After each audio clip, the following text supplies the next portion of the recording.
Welcome to episode 11 of In the Garden. This is the YAHOWAH blog, and I am your host, Craig Winn.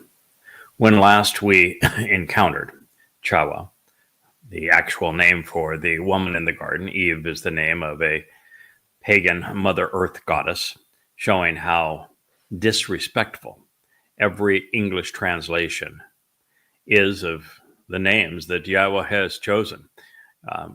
Showing a complete disregard for his choices, thinking that they're at liberty to change every name, even his name. They replace Yahweh's name with the Lord, and in this case, they have replaced the woman's name, Towrah, with Eve. Nevertheless, the story is that then the woman, she looked and she saw that indeed the tree, and it's interesting here, of course, it's not mentioned, but this is the tree of the knowledge of good and bad, that it was beautiful and pleasing. That was her perception of it. And indeed, it is highly likely, since God created and the garden was a beautiful place, that the tree did look enticing. And clearly, knowledge is something that people pursue, that we find exceedingly valuable. So the woman looked and saw that indeed the tree was beautiful and pleasing. She perceived it as a source of food to consume for nourishment. And that's part of the problem. We can become what we consume. And that indeed it was visually appealing and desirable, even eliciting cravings. And this is another one of our problems as human beings. We take a superficial view to a lot of things and don't actually consider what's beneath the surface. A great example is that most recently, an exceedingly courageous and compassionate man became famous in Sweden for burning Qurans. And it was a superficial procedure that he and display that he found appropriate because of the fact that Muslims in Iraq, where he had come from, his family was Syrian, Christian, and the government that America established in Iraq thought it would be good fun to herd up about 250 members of his extended family and community and burn them alive. And so he was clearly motivated to show some form of protest against them, and burning the Quran, the very book that inspired the heinous behavior, seemed appropriate. But as much as I respect the man for his courage and for being willing to risk his life — he was murdered by 5 Muslim men 2 days ago — it's still a superficial thing. It seemed appealing and enticing for him to burn the book. And my view is, burning the book, you're doing a tremendous favor actually to Muslims, because it's by reading the book and finding out what it actually says that, well, you would come to the conclusion it's the worst book ever written. It has no value whatsoever. It is mean-spirited and repetitive and plagiarized, has very little original material in it, and is presented in a jumbled mess without any chronology or context. I mean, by any rational and moral standard, the Quran is the worst book ever written, and it's exceedingly murderous, calling on all Muslims to fight and kill for Allah. And so this is an example where if you had actually considered the contents, you'd know that it's far better to expose it than it is to consume it. And in his case, the appearance of torching the Quran really wasn't the best approach. We want to read it so that we can denounce it. So as this statement goes, the woman looked and she saw that indeed the tree was beautiful and pleasing as a source for food to consume, and that It was visually appealing and desirable, even enticing her cravings. It was perceived to be satisfying and was seen as a jealous inclination for the eyes. So she coveted, she lusted for, she intensely desired the tree to impart insights and to inspire success, even to convey understanding. Shakal, to provide the wisdom to be prudent so as to acquire additional skills and prosper. Therefore, she grasped hold and seized from the fruit, and she ate. Then she also gave it to her man, who was in a relationship with her. So then he ate. Barashith, in the beginning, 3:6.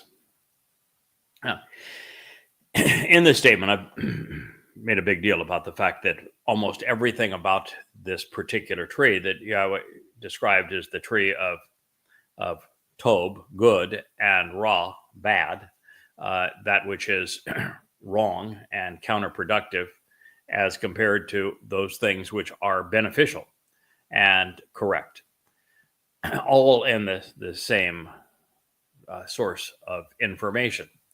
And her view was that it was visually appealing. It was desirable. Now, this would be desirable to go against Yahweh's instructions. Now, he didn't say don't eat from the tree. He didn't issue a command and say, thou shalt not eat from that tree. He actually said you can eat from any tree you want to. Just understand that if you eat from that particular tree, if you make a habit of eating from that particular tree, and the day that you do that, you're going to die. Your life is no longer going to be eternal. So it was cause and consequence there, and she wanted to test the limits. She had been told by Hasatan, the Karub, who had twisted Yahweh's testimony, that if you eat it, you absolutely will not die. Muth. So she now thought she could disregard Yahweh's instructions and have no consequence because somebody had misrepresented Yahweh's testimony to say otherwise. This was the problem. So she coveted. The one thing she knew from the instructions that she had been given that would cause harm to her, that she had been encouraged not to do. Well, you can do it, but you understand there's the consequence. She nonetheless coveted that thing. You know, it's like having a parent tell you that you can play with every toy in the house, but don't play with the glass sculpture sitting on top of the counter there because you'll break it. And getting fixated on on that one thing and disregarding all of the age appropriate and beneficial toys and coveting that one thing because you were encouraged not to do it. That's the position she was in. Therefore, she desired insights, success, understanding, wisdom. She coveted things, but she didn't want to work for them. She didn't want to do the investigation and the effort that leads to understanding. Now, in my particular case, I've got 35 books sitting behind me that I have written over the last 23 years that I have poured anywhere from 10 to 14 hours a day, 6 to 7 days a week, over the course of 23 years into composing. I have worked at acquiring knowledge and then developing understanding. She wanted it in one gulp, as if, boom, there you go. You know it all. It is something that I've talked a lot about on these shows recently, that Yahweh's procedure with virtually everyone that he works with is not to do a data dump. Here you go. There's all the answers to have a good life. If I need you for something, just spew out what I have told you. Call it a day. You've got all the answers. You have no more questions. That'll be it. Under that basis, you might as well use a voice recorder. No purpose of engaging a human in the process. And so that's not the way it works.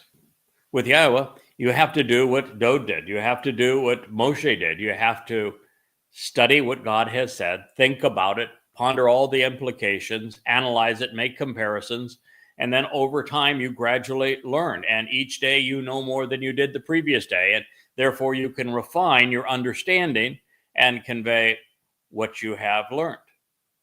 That is the nature of the process. This isn't one bite and you're done. And one thing will never do it. Taking one sip here of my tea isn't going to cause me to understand all beverages. You have to invest considerable time, and to do so, you have to examine every leaf of every tree, and every bush, and every shrub, and every animal, and every rock along the way. But anyway, she coveted instant insights. Therefore, she grasped hold of from the tree and she ate. And so she gave it to her man, who was either there or came in shortly thereafter, and he ate. No questions. No, we should discuss this. No, that probably wasn't a real good idea. It went against what Yahowah instructed us to do. And probably you should set that thing down and toss it away, maybe spit it out, and let's go and talk it over with Yahowah and see if we can work this out so that we don't suffer the consequences. Okay. But that's not what they did. Anyway, Towrah made a conscious but conscientious choice. There wasn't any involvement, I don't think, of her conscience in this. It was consciousness, where she saw and she responded, as opposed to using her conscience. The difference between the nefesh and the nesama. The nefesh that she had enabled her to perceive what was around her and respond to it. Her conscience, which is the nesama, would have given her the ability to think about it and make a rational and informed decision, which was not what she did. So she liked what she saw, she was enticed by the possibilities, and she seized on the opportunity.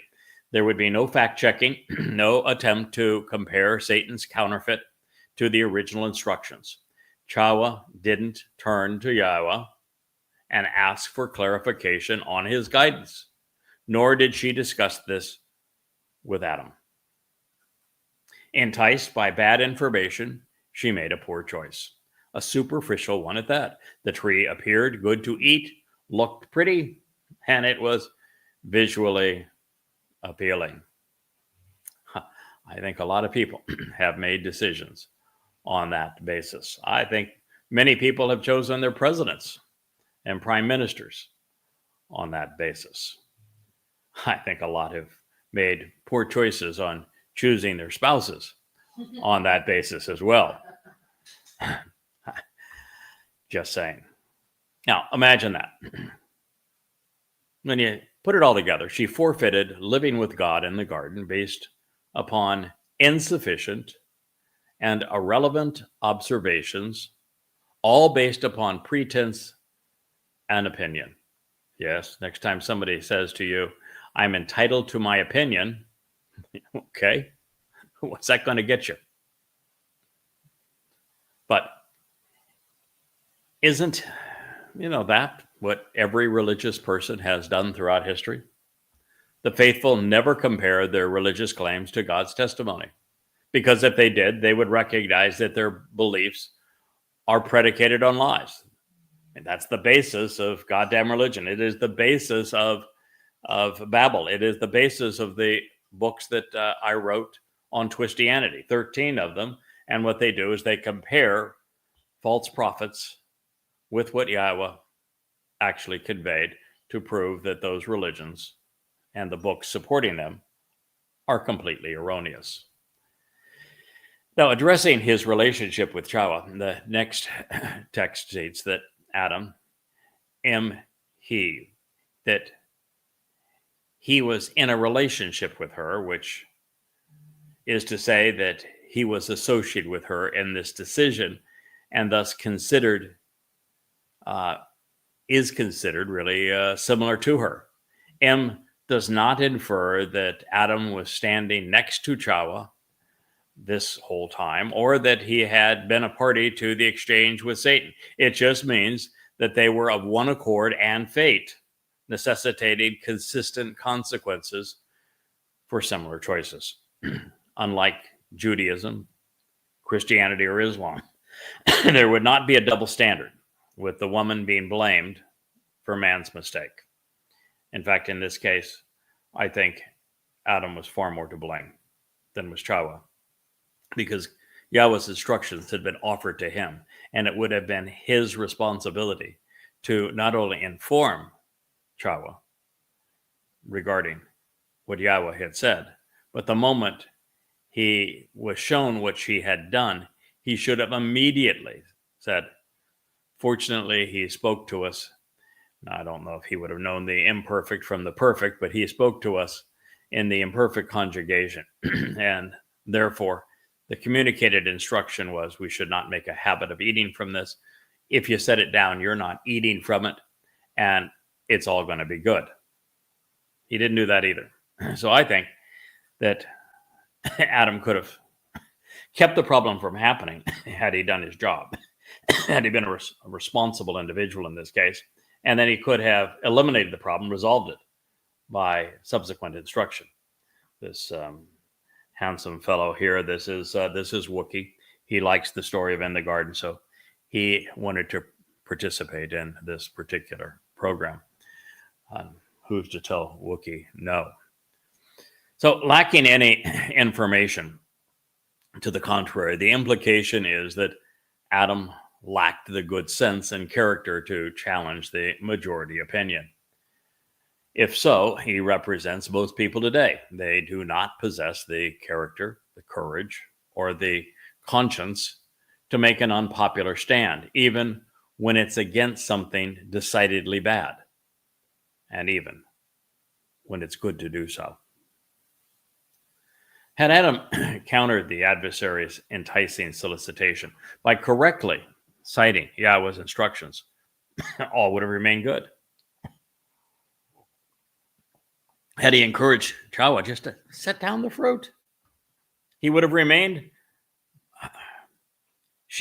by his side in the garden. Everything would have been good. Now, this is true for all of us because Yahowah conveys instructions such as these in the imperfect. And that speaks of ongoing behavior. All we must do to stop being bad is to start being good. The corollary is also true. And it's reminiscent of something that we talked about last night. If you stop being good, you can be perceived as bad.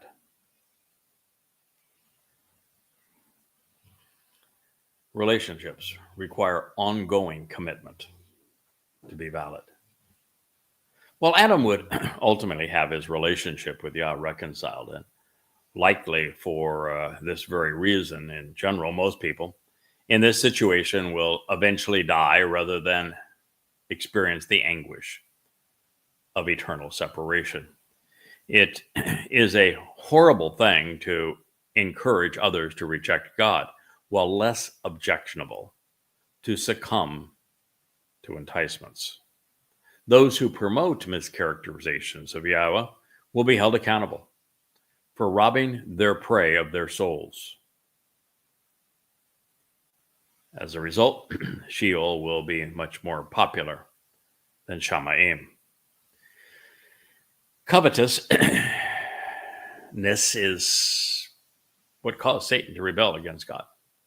Something which is made abundantly clear in Yeshaya, Isaiah 14. This realization is also reinforced throughout Ezekiel, albeit from the adversary's perspective, giving us another insight into his fall from protector to destroyer. We see Satan beguiling Towrah into coveting what God had discouraged. The result would be separation. As we consider the consequence of this choice, be aware that the protective covering of the garden is symbolic, really, of the set-apart spirit. The moment that Adam and Towrah chose poorly, they lost that protection and appeared naked in God's eyes, as well as their own. The garment of light that Yahweh offers, can be perceived as keeping him from seeing our faults. And what I just shared with you is something that I came to conclude, I'll bet you it was 17 years ago. I was reading from the prophet Yeshaya, and there was this mention of a garment of light or luminosity. And so the natural inclination was to see that as the Spirit's gift, so that we might appear perfect in God's eyes, because the requirement of the covenant is to walk to Yahweh and be perfected by him.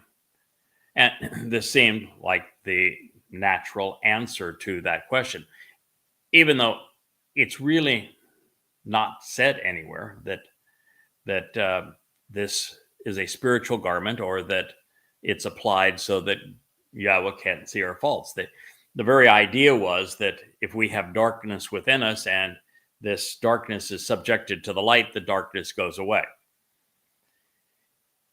And, well, that's a reasonable deduction from the evidence. I've subsequently learned that it's not necessary. There is no reason for Yahweh to cover anyone in a garment of light. And this is because on Matzah, Dod took our guilt with him into Sheol to deposit it there and never to be seen again. This is actually germane to this point of this discussion, because Yahweh said that, the day that you eat of that tree, you're going to die. So they were now on the path to death, and they had on their souls the stigma of disregarding Yahweh's instructions and not valuing and not acting upon what he had conveyed to them. So coming to the realization that Dod's soul carried our guilt into Sheol to deposit it there, well, it took 20 years of study, because to recognize that's how the fungus of yeast, which is religious and political corruption, is removed from our souls so that we appear perfect before God, necessitates us first coming to the realization that Dod served as the Pesach El. My co-host here wants down on the floor, so excuse me while I help him. It's a long way down from the desk. So the first thing you have to come up with is the realization that Dod served as the Pesach El, because, Passover is part of unyeasted bread. So the 3 days, Pesach, Matzah, Bikurim, are one collective whole.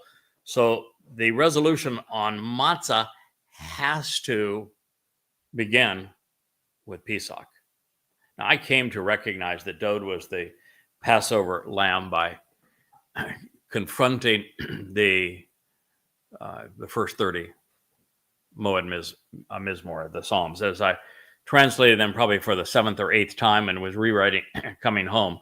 It became obvious to me that Dod had volunteered to do this, and Yahweh had volunteered to accept his son's sacrifice in that regard, seeing both of them seeing the benefits in doing so. And then I realized, yes, indeed, there's a reason that the 22nd Mizmor is written in first person. It's David's first person account for what he himself would endure. So once you come to that position, and it takes years and years and years of studying Yah's testimony before you're prepared to understand how Pesach, Matzah, and Bikurim were fulfilled. So once you can come to the point that you understand how Pesach was fulfilled, which took me a better part of 18 years. Next, you have to understand then, how did Dowd and his Bashar body, now being sacrificed on Pesach, and his soul remaining. And we know that from the testimony in Yeshaya 53 that he was laden with the guilt of the covenant family. And we know from Mizmor 22 that after Pesach, he went to a place of separation and extreme darkness and pressure. And so from these things, this is the whole concept of being and understanding. Once you know them, which took years, you're now in a place to understand the process. Once you understand the process, then you know there is no guilt to cover up. You don't need a garment of light to wipe out the darkness, because there is no darkness. It has all been carried away and placed in Sheol, which is essentially a black hole. Now, by the time you reach that point, you go back and say, okay, well, every reference that I have to a garment of luminosity, I should probably change, because, well, the fact of the matter is there is no guilt to cover. There's not even a reason to save, because if you're perfect, because now your guilt has all been taken away, therefore you appear perfect to God, the mechanism is not necessary. Now, to come to that conclusion took 20 or 21 years of study. It was not one bite of an apple. But it helps explain how you can use metaphors, how you'll try to figure out, well, how does Yahweh solve our guilt? How is that accomplished?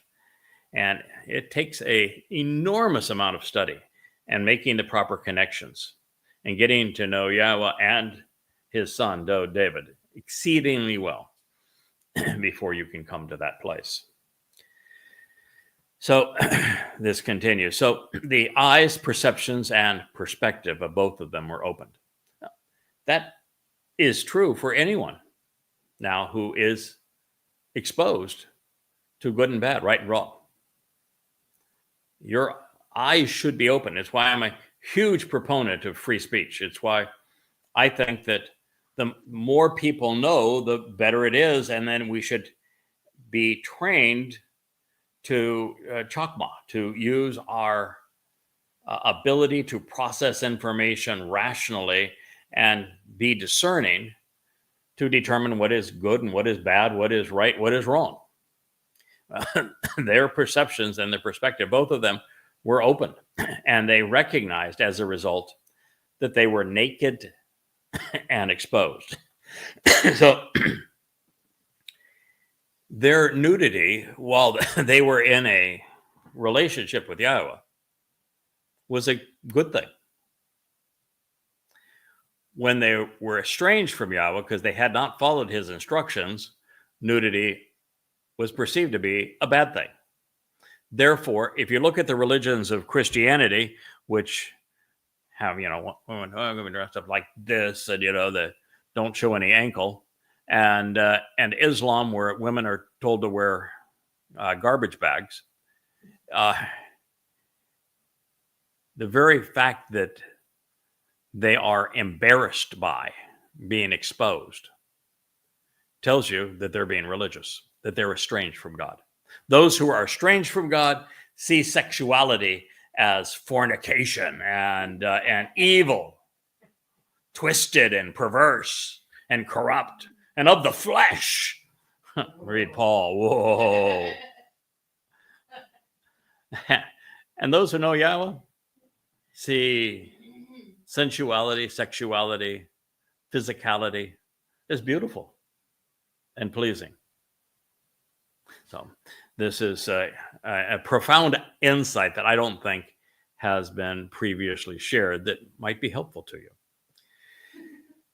So then they stitch together fig foliage, acting to make for themselves a covering.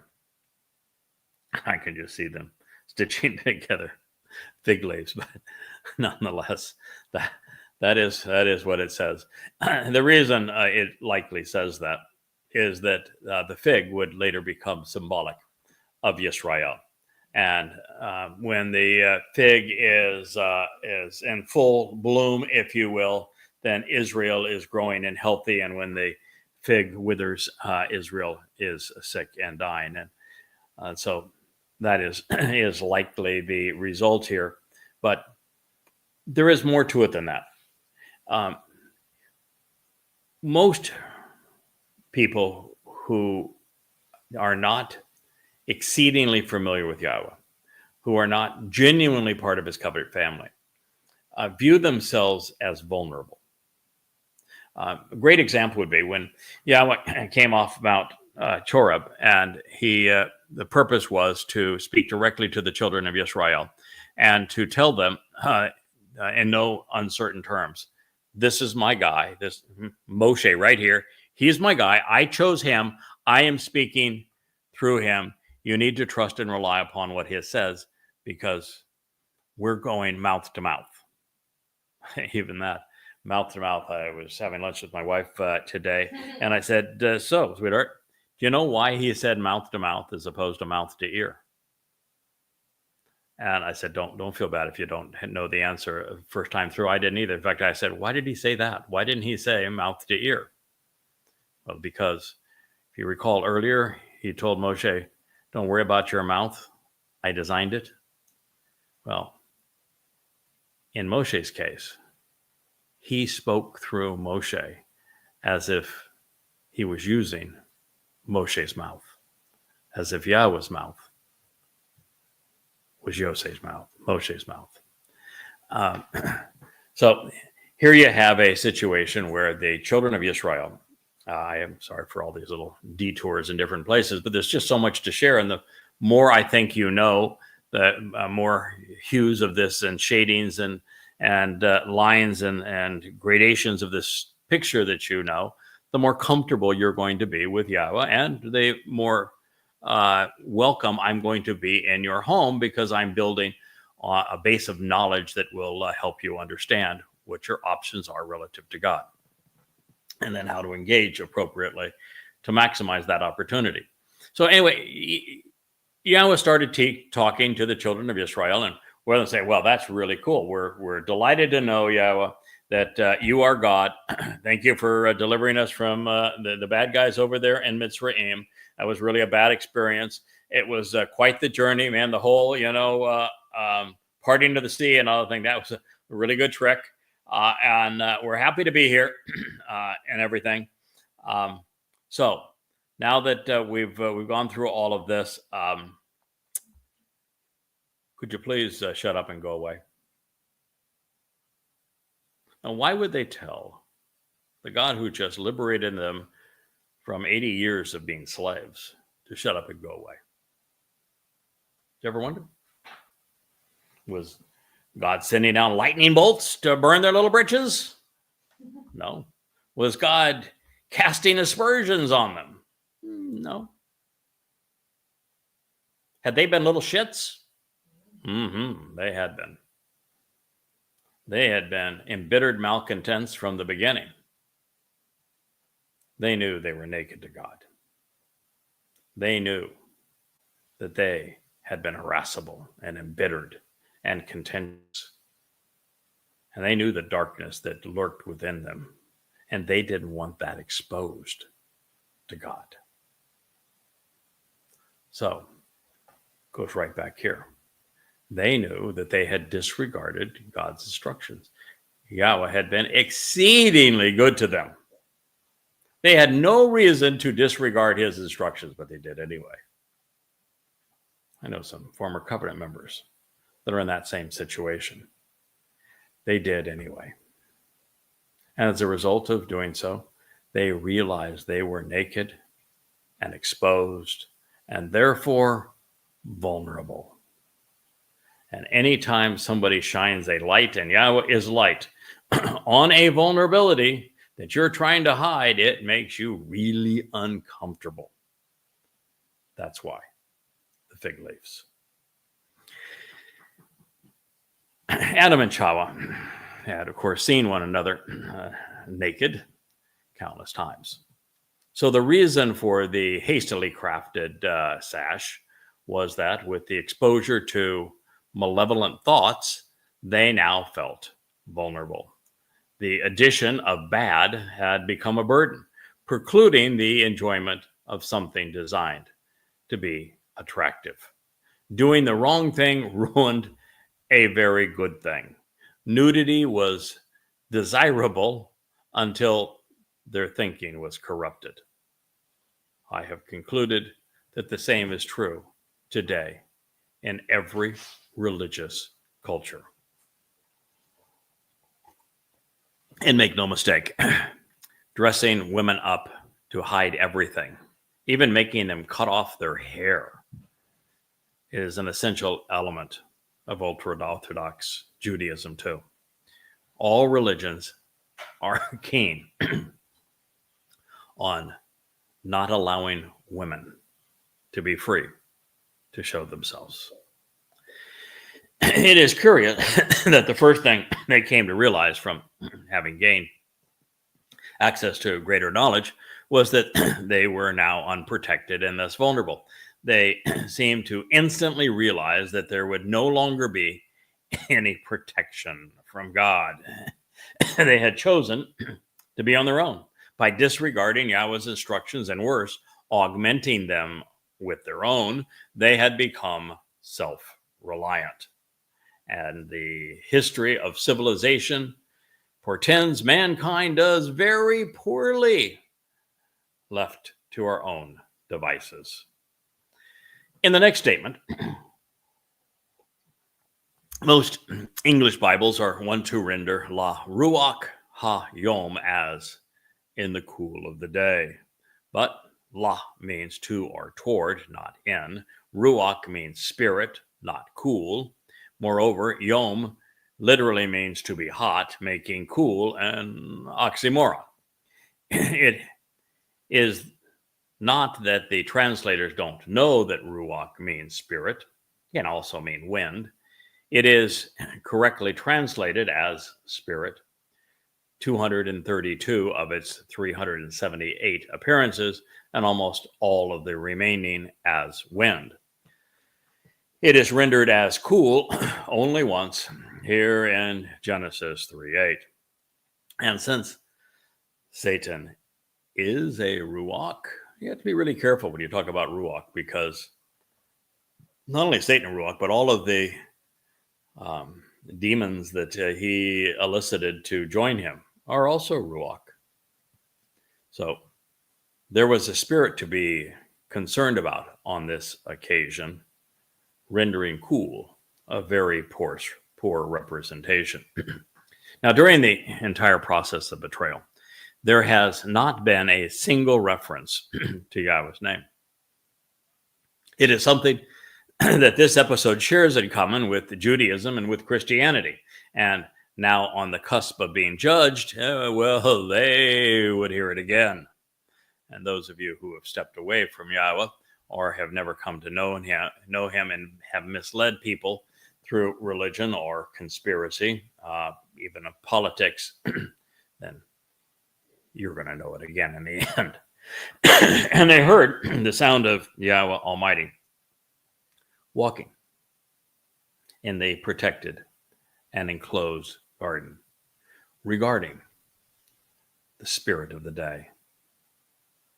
Therefore, the bad Adam and his woman withdrew and hid their presence from the presence, I should say, of Yahweh as Almighty God in the midst of the garden's trees.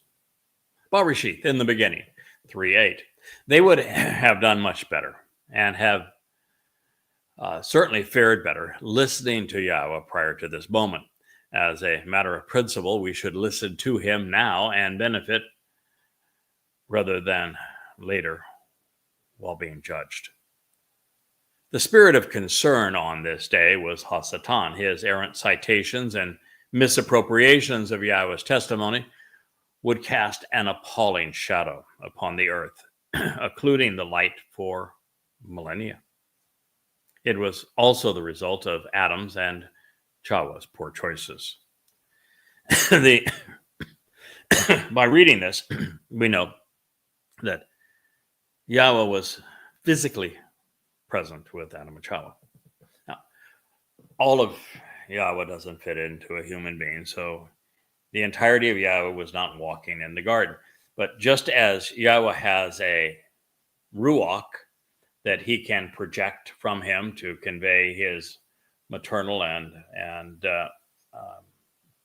feminine attributes, Yahweh also has a nephesh soul, which is also, by the way, feminine.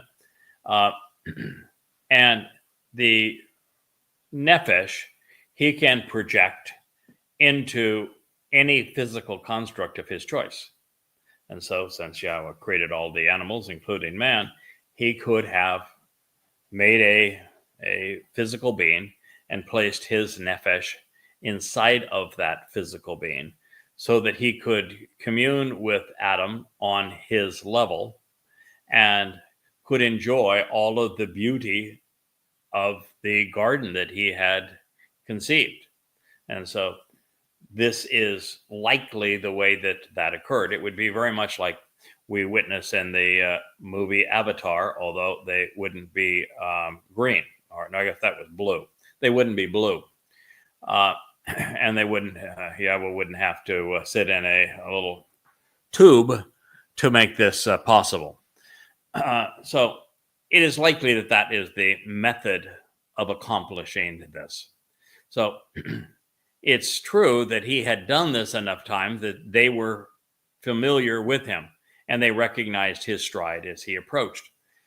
This is something I find very comforting because as we go from being physical beings trapped in the ordinary flow of time, and you can tell I'm still struggling from a scratchy throat, that we have our aches and pains in life, to energy-based beings that are liberated in time, can travel through dimensions greater than those we currently know, and are greatly enriched and empowered by the experience.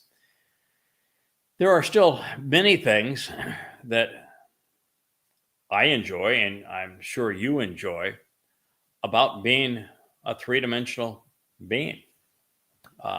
Touch, taste, sound, sight. The ability to walk in a garden. The capacity to enjoy a good meal. To feel the warmth of the sun, the cool of a stream. To walk among the animals. To enjoy the touch of a lover. All of these things necessitate a physical body. Even to celebrate the Moed Mikre on a time schedule in eternity requires us to be able to transition into a 3D model in the ordinary flow of time. Because as an energy-based being, time simply exists.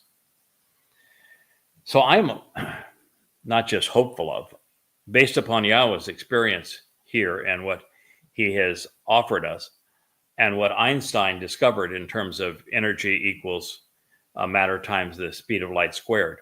So that energy and matter are the same things, they're just different amounts of the same thing, organized differently, but essentially the same thing. That this ability for God, who is a 7-dimensional spiritual being, to project his nephesh soul, his consciousness, into a physical being for the purpose of enjoying companionship and the garden, I find very appealing. That suggests to me that even during the millennial Shabat, those of us who have previously been brought to Shamaim and made this transition to spiritual being, that we will be able to take on spirit or physical form when it suits our agenda. You know, we can take a walk on the beach, something that is highly enjoyable and desirable. So this is actually a big deal when we realize that they recognize his stride as he approached. Now, spiritual beings like Satan, particularly as a cherub, can move without walking, and they are silent. Therefore, it is safe to say that this represents the first of what will become, I think it's 7 specific, at least announced appearances that Yahweh will make by projecting his personal nephesh soul in a corporeal form. The final will be upon his return during Yom Kippurim, 6,000 years distant from this day, although then I think that the form is going to be a mixture of energy and matter. The reason a physical manifestation of God is depicted here for the first time is directly related to Adam's and Chawah's current state. They had fallen and would benefit from a helping hand. They would also be confused and bewildered, desperately needing God's guidance at this time. There would be a consequence of their failure to respect his teaching, but Yahweh would deliver it in the least threatening way possible. Now, there are 3 interesting shadings to the word withdrawn hide, which was conveyed in Hebrew as Shabat. And a plain rendering of the text conveys that the consequence of rebelling against God is that they chose to withdraw and hide. Those who do so are separated from him. But by using withdrawn, God is revealing that, excuse me, sinus infection is going to get the best of me here, but I'm trying to fight my way through it because I know that continuing to provide these programs is important. That separation was their choice, not his.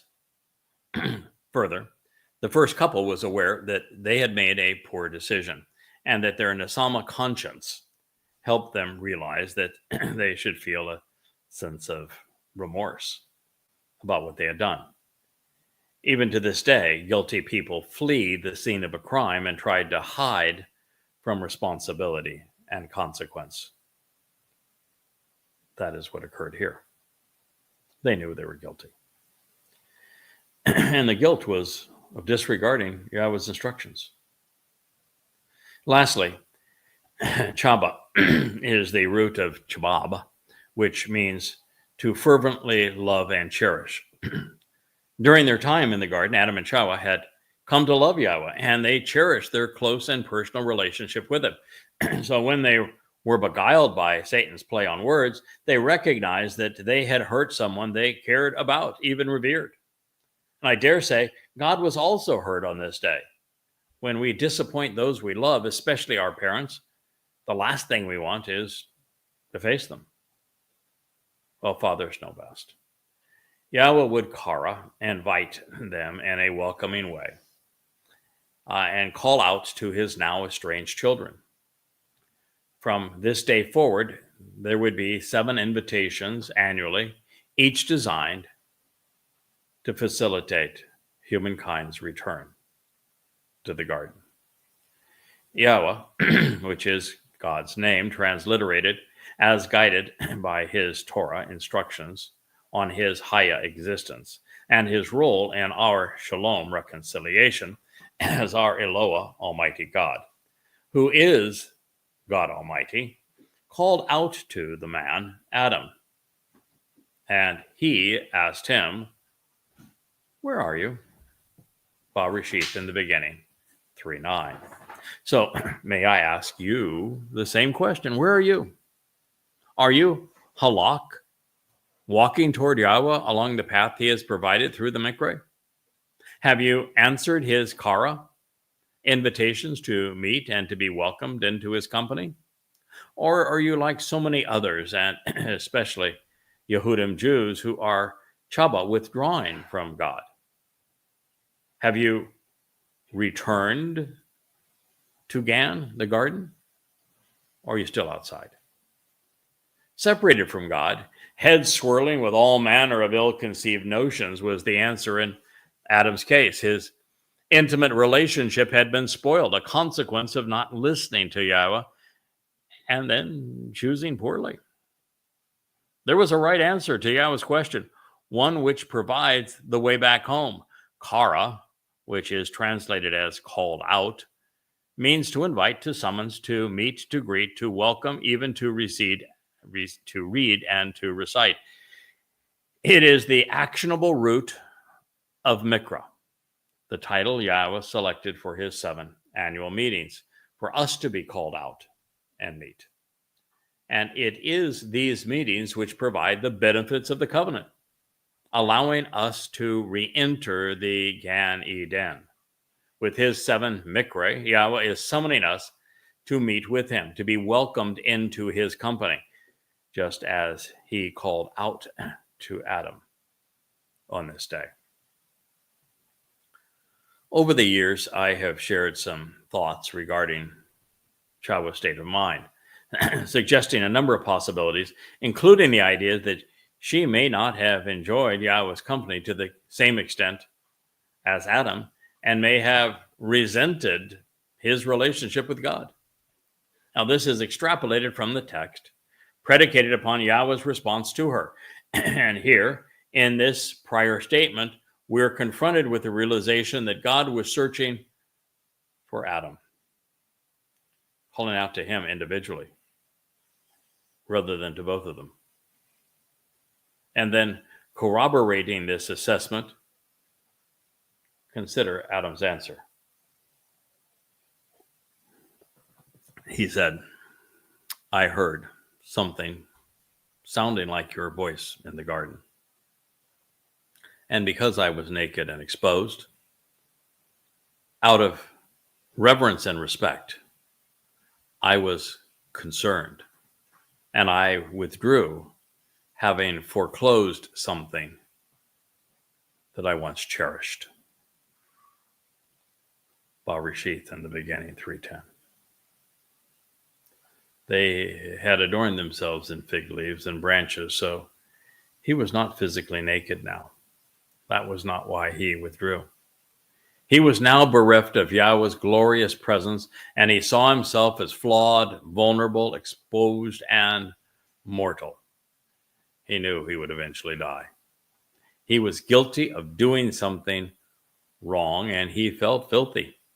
So he realized that he was no longer prepared to be seen in God's presence. In this way, he represents how sullied Yisrael has become by turning a deaf and rebellious mindset to God. And most Yehudim will continue to retain their guilt until they are cleansed, and the end, by the sacrifice of the Adam Parah on Towrah, just prior to their return to the garden.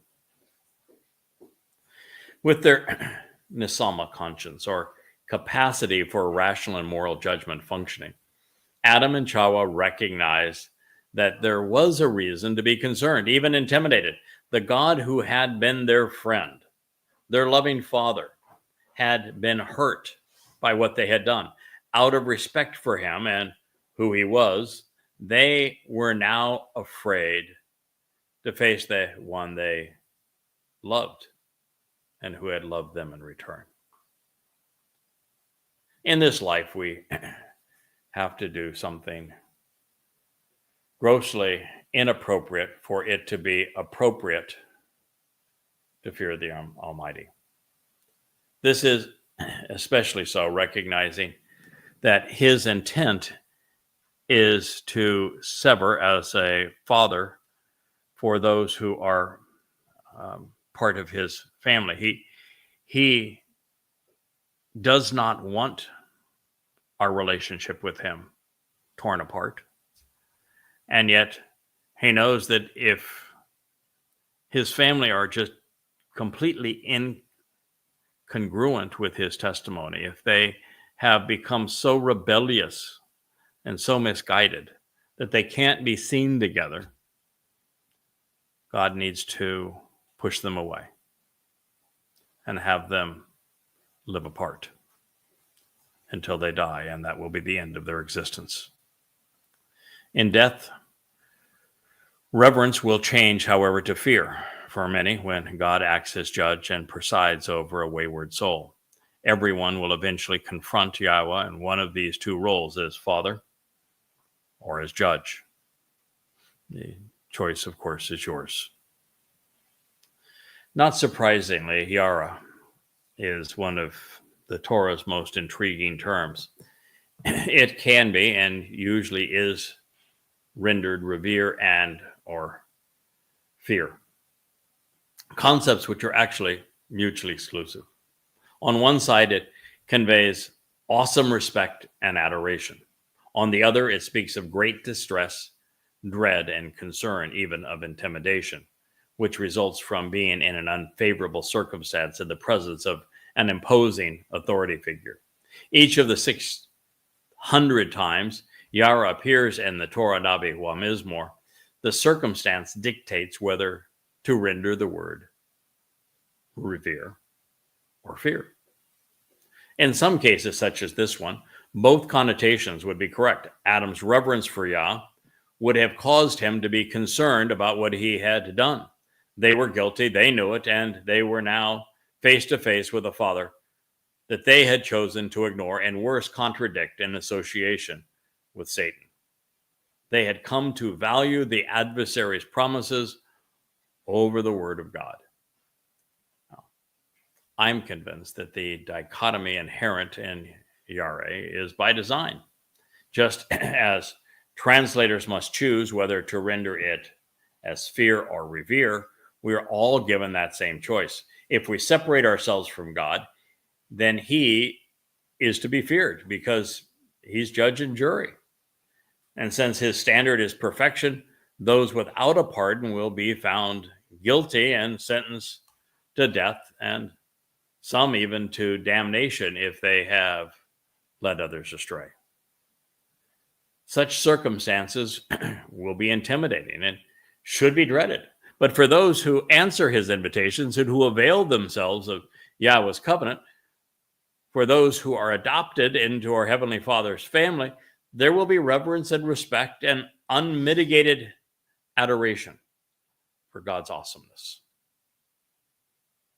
Now, while examining the words with light and dark shadings, we're better prepared to appreciate why Adam selected Shabat, because having shown a disregard for Yahowah's guidance, he had withdrawn from something he had cherished. Shabat completes the equation, revealing that Adam was hiding because he had hindered the loving relationship he had developed with Yah. A wise individual, one who understands the narratives, seldom asks a question to which they do not know the answer.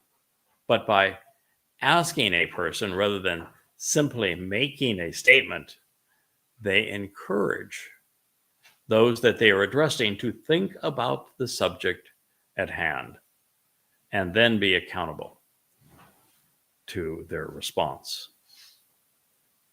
He said, "Who approached and informed you that you were without adequate clothing, naked and exposed? Did you eat from the tree which, for the benefit of the relationship, I provided instructions for you not to be defined by eating from it?"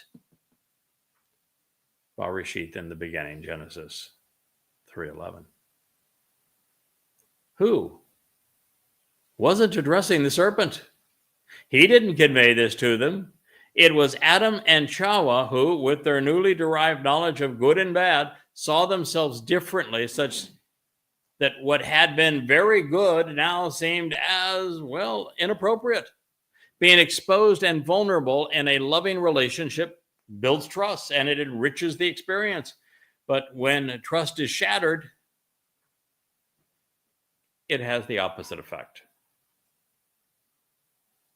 So in examining these particular words, we find that Shawah is very similar to Torah and that it conveys providing instructions, offering directions, and conveying informative messages. Today, Yahweh's Torah serves as our owner's manual, one which provides guidance to help us get the most out of life. When we follow the manufacturer's directions, everything works the way it was designed. Similarly, if we are expecting something to happen along the way that goes awry, we now know that if we follow the maker's instructions, we have God's warranty to rely on.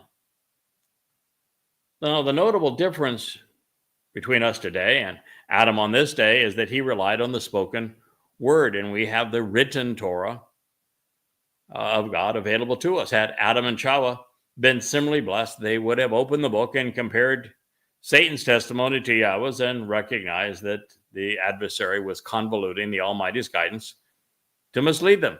And while we have this opportunity today as a result of Yahweh's collaboration with Moshe, very few people take advantage of it. And most prefer Chawah's approach, which is to augment her faith in a misappropriation of a belief, which was nothing more than an inappropriate augmentation of the instruction. That is to say, Chawah became the paradigm of religion. Now, by contrast, God is saying that if we trust him and do as he instructs, he warns that we will live in paradise with him just as we were designed. But if we don't follow his instructions, preferring to place our faith in a perversion of his guidance, well, he's warning us that there will be an undesirable consequence. The choice is ours. And now it is my choice to conclude this edition of the YAHOWAH blog and look forward to sharing more with you in episode 12 upcoming in our review of what occurred in the garden.